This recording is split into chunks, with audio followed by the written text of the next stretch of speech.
Now come back to your English classes. Today I have brought your chapter Fire and Ice, which is also composed by Robert Frost. You have already read a poem composed by the Robert Frost, and today we are again going to read the poem Fire and Ice composed by Robert Frost. Here Fire and Ice is a symbolistic poem.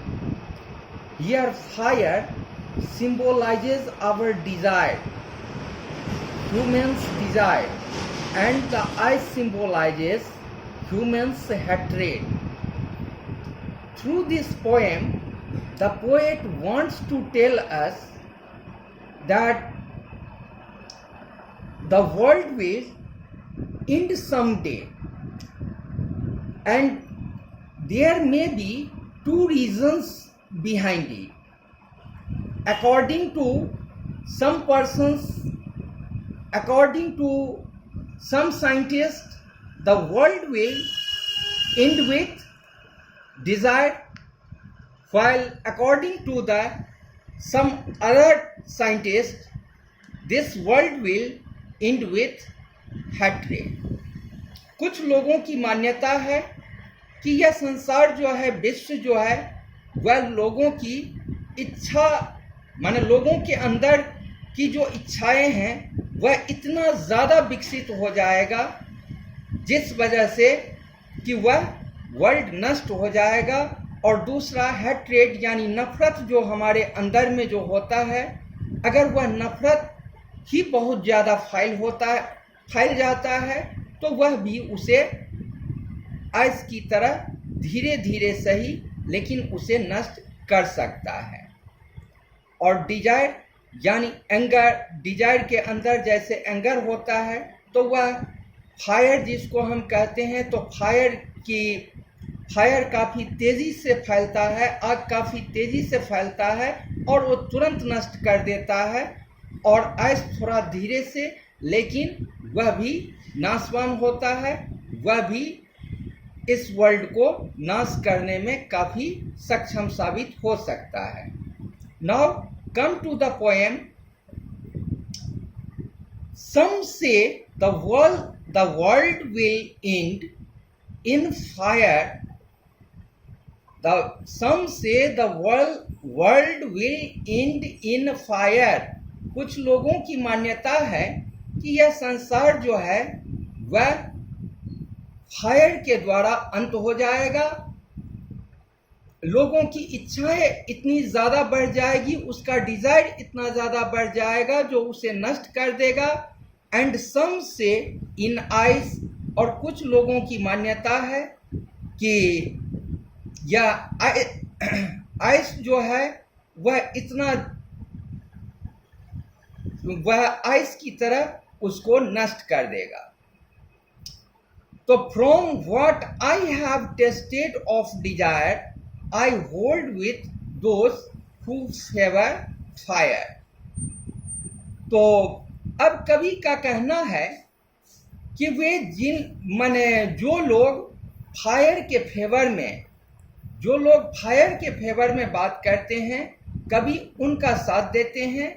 वे कहते हैं कि निश्चित रूप से fire में इतनी क्षमता है, इतनी ताकत है कि वह दुनिया को नष्ट कर सकता है, क्योंकि वह जितनी तेज़ी से जंगल में ही अगर आग लगा देता है तो वह उसे नष्ट कर देता है। डिजायर यहाँ पर कहने का मतलब हम उस सेंस को ले जाना चाहते हैं जैसे कि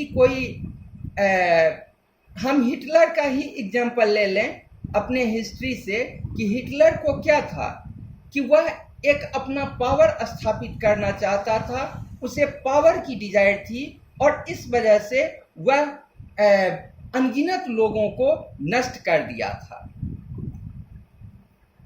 और इस तरह से कभी फायर को माने जो लोग यह मानते हैं कि फायर के द्वारा नष्ट हो जाएगा तो उनमें ये अपनी सहमति देते हैं। I think I know enough of hate I think I know enough of hate to say that for destruction ice is also great. I think I know enough of hate. यह हेट जो होता है लोगों के अंदर, उसके बारे में भी कवि कहते हैं कि वह हेट भी इस डिस्ट्रक्शन को ला सकता है. I think I know enough of hate to say that for destruction ice is also great. कि आइस भी डिस्ट्रक्शन लाने में काफ़ी सक्षम साबित हो सकता है. And would suffice. सफिस कहने का मतलब हुआ कि सफिशिएंट, वह भी सफिशिएंट है. तो बाद में जाकर के कवि यह कहते हैं कि वे माने दोनों प्रकार के लोगों की बात मानते हैं और उनके according to the poet fire and ice both are capable to destruct this world. Here we must read about some word. The word is metaphor. Here metaphor means fire has been used to show the human's desire, and ice has been used to show the human's hatred.